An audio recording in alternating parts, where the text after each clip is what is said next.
Hello everyone, welcome back to my channel solo traveller. This is Ram your friend. और मेरे सामने खड़ी है बजाज की एवेंजर 220 क्रूज़। और भाई ये इंडिया की most budget friendly cruise bike है। मुझे नहीं लगता कि इससे कम प्राइस में आपको इंडिया में कोई और क्रूज़ बाइक मिलने वाली है। और काफ़ी लंबे टाइम से ये बाइक बजाज सेल कर रहा है, बट इसमें ऐसा कोई अपग्रेड देखने को नहीं मिला है। और मुझे लगता है काफ़ी लोगों को तो ये याद भी नहीं रहा होगा कि ये बाइक अभी भी मार्केट में अवेलेबल है। बट हाँ, ये अभी भी मार्केट में अवेलेबल है और बिक रही है, तो इसका एक रिव्यू करने आया हूँ मैं। और एक और बात, अगर आप किसी भी हाइट के हो, मतलब अगर आप 5 फुट के भी हो ना, तब भी इस बाइक को चला सकते हो, क्योंकि इससे कम सीट हाइट किसी और बाइक की नहीं है। इसकी सीट हाइट सिर्फ़ और सिर्फ आपकी 737 mm है। मतलब आप देख लो मेरे को कितने ज़्यादा पैर फोल्ड करने लग रहे हैं। इट्स लाइक कि मैं किसी चेयर पे बैठा हुआ हूँ। तो भाई ये ऐसी बाइक है जिसकी सीट हाइट मुझे लगता है टेस्ट करने की ज़रूरत नहीं है। आप किसी भी हाइट को ईज़िली आपके पैर नीचे तक आ जाने वाले, और काफ़ी ज़्यादा कंफर्टेबल है। क्रूज़ बाइक इसीलिए होती हैं कि लॉन्ग रूट्स में, हाईवे स्पेशली, आप पहाड़ों पे अगर ख़राब रोड है तो वहाँ पे मैं इसको नहीं बोलूँगा कि आप ले जाओ। बट अगर आपको हाईवे क्रूजिंग करनी है, क्रूज़ का मतलब यही है कि अगर मान लो लखनऊ से गोवा जा रहे हो, दिल्ली जा रहे हो, ऐसा जहाँ पे हाईवेज़ है लंबे लंबे, तो वहाँ पे इसको आप इजीली चला सकते हो। पैर आपके ऐसे रहेंगे, बहुत ही कंफर्टेबल एक आपका राइडिंग पोस्चर रहेगा, बिल्कुल अपराइट आप बैठे हुए हो। तो ऐसा कुछ है। तो लेट नहीं करते हैं, स्टार्ट करते हैं। सबसे पहले मैं आपको इसके इंजन की तरफ ले चलता हूँ।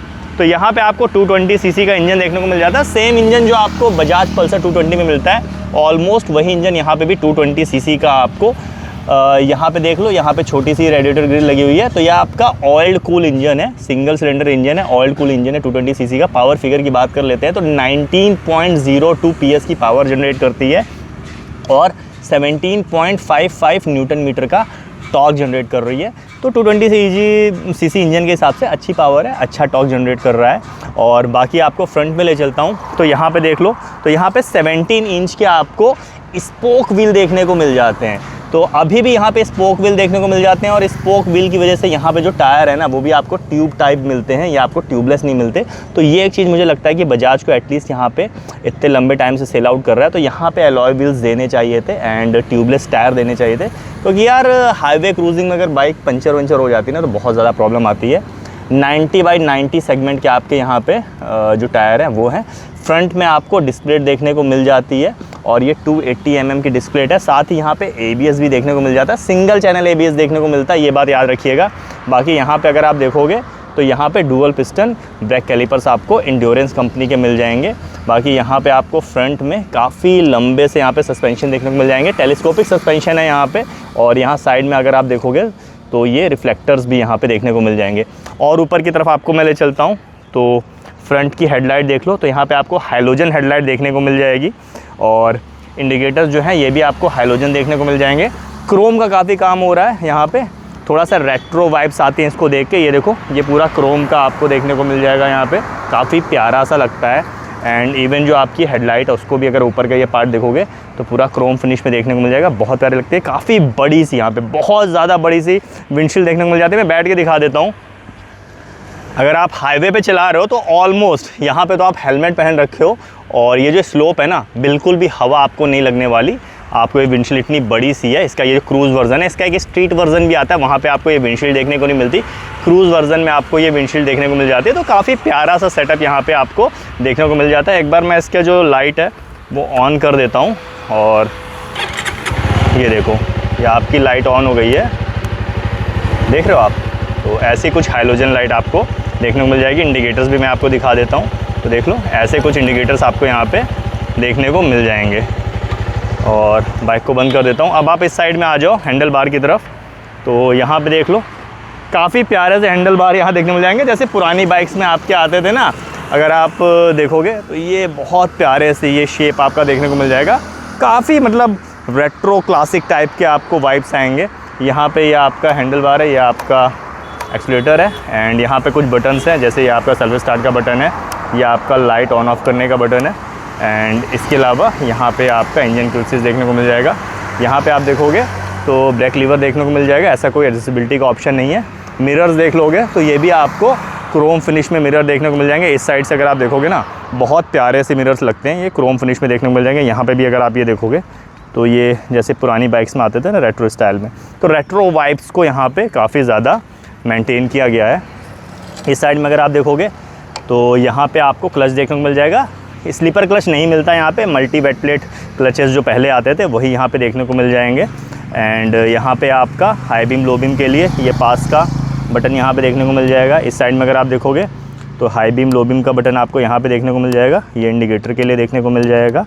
और यहाँ पे हॉर्न है, एक बार हॉर्न मैं आपको चला के दिखा देता हूँ। तो ऐसा कुछ हॉर्न है। अब बात कर लेते हैं इसके मीटर कंसोल की। तो इस साइड से अगर आप देखोगे ना तो ये भी आपका पूरा मीटर कंसोल का ये जो कवर है ये भी क्रोम में है, तो बहुत प्यारा सा देखने को मिल जाता है। लेकिन बहुत ही ज़्यादा बेसिक मीटर कंसोल है। एक बार मैं ऑन करके दिखा देता हूँ आपको। तो ये देखो क्रूज़ ISC 220 लिखा आता है एंड ऐसा कुछ मीटर कंसोल है, बहुत ही बेसिक सा आपका ब्लैक एंड वाइट है। एंड यहाँ पे आप देखोगे तो ऊपर आपका ये स्पीडोमीटर देखने को मिल जाएगा। इसके अलावा यहाँ पे अगर आप देखोगे तो ये आपका टाइम देखने को मिल जाएगा। यहाँ पे आप देखोगे तो ट्रिप 1 है, ओडोमीटर देखने को मिल जाएगा, नीचे फ्यूल गेज देखने को मिल जाएगा। ये जो बटन है इससे अगर आप दबाओगे तो ये आपका ट्रिप 2 हो जाएगा और ट्रिप 1 हो जाएगा, और ये आपका ट्रिप 1 2 रीसेट करने का काम आता है। तो ज़्यादा कुछ इन्फॉर्मेशन नहीं है, बहुत मिनिमलिस्टिक सा मीटर कंसोल आपको देखने को मिल जाएगा। इसके अलावा यहाँ पे एक सेकेंडरी स्क्रीन है जहाँ पे आपको ये न्यूट्रल का हो गया, ये इंजन माल फंक्शन का हो गया, ABS का हो गया, इंडिकेटर हो गया, ये सारे यहाँ पे ब्लिंकर्स आपको देखने को मिल जाएंगे। तो ये आपका है, यहाँ पे ये आपका लगा हुआ है एंड यहाँ पे भी ये एवेंजर की बैचिंग आपको देखने को मिल जाएगी। पेट्रोल टैंक की तरफ दे चलते हैं। तो यहाँ पे भी आप देखोगे ना तो पेट्रोल टैंक के ऊपर ये पूरा क्रोम का एक पार्ट दे रखा हुआ है एंड यहाँ पे ये आपका खोलने के लिए है पेट्रोल टैंक। एक बार मैं दिखा देता हूँ आपको खोल के। तो देखो ये ऐसी चाबी है एंड ये ऐसे खुलता है आपका ये, और ये आपका बंद हो गया। काफ़ी छोटी सी की है यहाँ पे, बहुत ही छोटी सी की यहाँ पे देखने को मिल जाती है। मुझे लगता है बजाज में इससे छोटी की नहीं देखने को मिलती होगी किसी और बाइक में, बट ये पार्ट जो है काफ़ी प्यारा सा लगता है, पूरा क्रोम फिनिश में देखने को मिल जाता है। बाकी ये आपका फ्यूल टैंक है, इस हिसाब से आप दिखा दो एक बार तो देख लो। तो 13 लीटर का फ्यूल टैंक आपको देखने को मिल जाएगा, मेटल का है। यहाँ पे आप देखोगे तो एवेंजर की आपको 3D बैचिंग देखने को मिल जाएगी। यहाँ पे कुछ डेकल्स स्टिकर्स आपको देखने को मिल जाएंगे। वाइट एंड सिल्वर कलर में ये आपकी बाइक है। और इसकी कीज़ कहाँ लगती है मैं आपको एक बार दिखा देता हूँ। तो भाई ये देख लो, यहाँ साइड में इसकी कीज़ लगती है। यहाँ से ये बाइक स्टार्ट होती है एंड बंद होती है। तो ये बाइक स्टार्ट हो गई, ये आपकी बंद हो गई। अगर इसका हैंडल लॉक करना है तो यहाँ साइड में है, यहाँ से ऐसे करके आप इसका हैंडल लॉक कर सकते हो, ठीक है। तो ये है, तो पूरा मतलब जैसे ओल्ड बाइक्स में आता था ना, तो रेट्रो चार्म को अभी तक इन्होंने बना के रखा हुआ है, कुछ भी इस बाइक में चेंज नहीं किया हुआ है, ठीक है। बाकी और पीछे की तरफ आपको ले चलता हूँ। तो सीट देख लो, पैर हटाते समय बार बार इस पर मेरा पैर टकरा जाता है। और काफ़ी चौड़ी सी, बहुत चौड़ी सी, बहुत ज़्यादा कंफर्टेबल सीट यहाँ पे देखने को मिल जाती है। पिलियन के लिए थोड़ी सी पतली सी सीट आपको देखने को मिल जाती है। तो पिलियन के लिए उतना कंफर्ट नहीं होने वाला है क्योंकि ये काफ़ी ज़्यादा नैरो है, बट हाँ राइडर के लिए जो सीट है ना बहुत ज़्यादा कंफर्टेबल है। लेकिन पिलियन के आगे आपको देखोगे ना तो यहाँ पे पीछे ये भी क्रोम में आपको ग्रैब्ड हैंडल, और इसी में यहाँ पे ये सपोर्ट के लिए दे रखा हुआ है एंड यहाँ पे भी अच्छी खासी कुशनिंग दे रखी है। तो इससे पिलियन को काफ़ी ज़्यादा सपोर्ट देखने को मिल जाएगा। ये जो पोर्शन है ये भी पूरा क्रोम में दे रखा है। पीछे की जो आपकी इंडिकेटर्स है ये भी क्रोम में दे रखा है।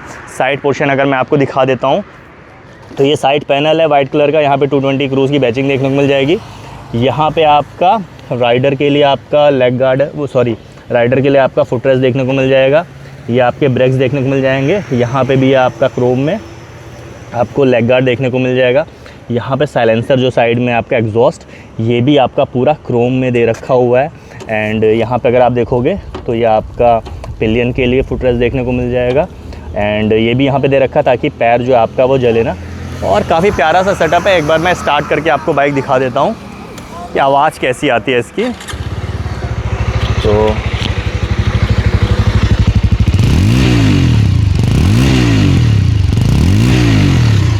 तो ऐसा कुछ साउंड है बाइक का। आप लोग मुझे बताना कि आप लोग को ये जो साउंड है ये कैसा लगा।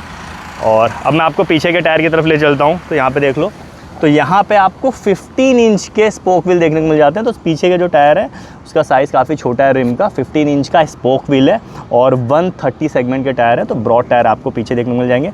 पीछे की तरफ आपको जो ब्रेकिंग है ना वो आपको ड्रम ब्रेक देखने को मिल जाएगी 130 mm की। तो ये चीज़ है, ड्रम ब्रेक पीछे मिल रहे हैं। यहाँ पे भी डिस्क प्लेट नहीं मिल रहे। तो ये कुछ कमियां हैं जो मेरे को लगी कि एक तो यहाँ पे डुअल चैनल ABS होना चाहिए था, और पीछे की तरफ आपको डिस्क ब्रेक ज़रूर मिलने चाहिए थे, क्योंकि क्रूज़ बाइक के आगे का जो हैंडल बार है वो काफ़ी ऊंचा सा है, हैंडल टायर काफ़ी आगे से हैं, तो बैलेंस करने के लिए पीछे वाले ब्रेक्स को बहुत ज़्यादा इंपॉर्टेंट है। तो पीछे अगर ABS के साथ में आपको डिस्क ब्रेक देखने को मिल जाते तो और ज़्यादा मज़ा आती। और पीछे की तरफ आप आ जाओ तो ये देख लो, ये इसकी टेल टाइडी देखने को मिल जाएगी, यहाँ पे ये पीछे इसकी बैकलाइट देखने को मिल जाएगी। एक बार पीछे की बैकलाइट जला के दिखा देता हूँ मैं, तो देख लो ऐसी है। तो ये पीछे की बैकलाइट देखने को मिल जाएगी। इस साइड में अगर आप आओगे तो ये आपका सारी गार्ड देखने को मिल जाएगा। सस्पेंशन अगर आप देखोगे तो डुअल साइड वाला जो आपके कन्वेंशनल आपके स्प्रिंग वाले सस्पेंशन आते थे, तो वैसे सस्पेंशन आपको देखने को मिल जाएंगे। ये आपका पिलियन के लिए फुटरेस्ट देखने को मिल जाएगा। राउंड शेप में फुटरेस्ट आप देखो ना, पूरा राउंड शेप में जैसे आता था ओल्ड बाइक्स में, वैसा फुटरेस्ट है आपको। डबल स्टैंड देखने को मिल जाएगा, सिंगल स्टैंड भी देखने को मिल जाएगा। ये आपका राइडर के लिए फुटरेस्ट है, ये भी आपका फोल्डेबल है। एंड यहाँ पे ओल्ड स्टाइल में आपका गियर लीवर देखने को मिल जाएगा, जैसे ऐसे करके गियर लीवर आता था। लेकिन इसका जो फंक्शन है ना, वो जो पहली बाइक्स आती थी वैसा है। पहला गियर आपका आगे लगता है, बाकी के जो गियर हैं वो आपके पीछे की तरफ लगते हैं, और 5 स्पीड गियर ट्रांसमिशन के साथ में ये बाइक आपकी आती है। सीट हाइट के बारे में मैंने ऑलरेडी आपको बता दिया था कि भाई सिर्फ़ और सिर्फ 737 mm की सीट हाइट है, तो काफ़ी ज़्यादा नीचे और बैठोगे आप कुछ तो ऐसा आपका पोस्चर आएगा, और काफ़ी प्यारा सा पोस्चर है, चलाओगे आपको काफ़ी ज़्यादा मज़ा आने वाली है। वेट की बात कर लेते हैं तो बाइक जो है काफ़ी ज़्यादा हल्की है, 163 किलोग्राम की है सिर्फ़ और सिर्फ। एक क्रूज़ बाइक के हिसाब से मुझे लगता है काफ़ी ज़्यादा लाइट वेट है। ग्राउंड क्लियरेंस काफ़ी ज़्यादा अच्छी मिल रही है, 169 mm की आपको यहाँ पे ग्राउंड क्लियरेंस ऑफ़र हो रही है, तो कहीं पे भी ये टकराने वाली नहीं है। तो ये थी ओवरऑल बाइक। अब बात कर लेते हैं प्राइस की। तो भाई एक्स शोरूम प्राइस इसका है 1,30,000 रुपये अप्रॉक्सीमेटली, तो 1,30,000 रुपये इसका एक्स शोरूम प्राइस है। और लखनऊ में ऑन रोड आपकी पड़ती है 1,60,000 रुपये की। तो मुझे लगता है 1,60,000 में आपको 220 सीसी की क्रूज़ बाइक देखने को मिलती है, जो प्रॉपर आपका जो रेट्रो चार्म है उसको अभी तक उसने आपका समेट के रखा है अपने अंदर। सेम ओल्ड स्टाइल आपके स्पोक व्हील्स देखने को मिल जाते हैं, पूरी क्रोम में आपको फिनिशिंग देखने को मिल जाती है। तो वो सारी चीज़ें हैं। तो आप लोग मुझे बताना कि आपको ये फॉरगॉटन बाइक कैसी लगी। और मैं तो खुद ही भूल गया था कि एवेंजर्स अभी आती है, उस दिन मैंने शोरूम में खड़ी देखी, मैंने कहा ओ भाई साहब अभी भी बिक रही है, तो एक रिव्यू इसका बनता है। बाकी अगर आपको इसका राइड रिव्यू देखना है तो कमेंट करके बताइएगा, मैं इसका एक अच्छा सा राइड रिव्यू भी लेके आऊँगा। और अगर आप लोग लखनऊ से और इसको परचेज़ करना चाहते हो तो आपको पता है लखनऊ में आपका लेखराज मेट्रो स्टेशन के नीचे SRM बजाज है, वहाँ पे ये बाइक आपको देखने को मिल जाएगी, परचेज़ करने के लिए, बुकिंग के लिए मिल जाएगी। और अगर आप मेरे चैनल के थ्रू वहाँ पे जाते हो तो जो भी बेस्ट पॉसिबल डिस्काउंट है वो आपको ऑफर होगा। इसी के साथ ride hard ride safe, this is Ram solo travel signing off, keep being awesome.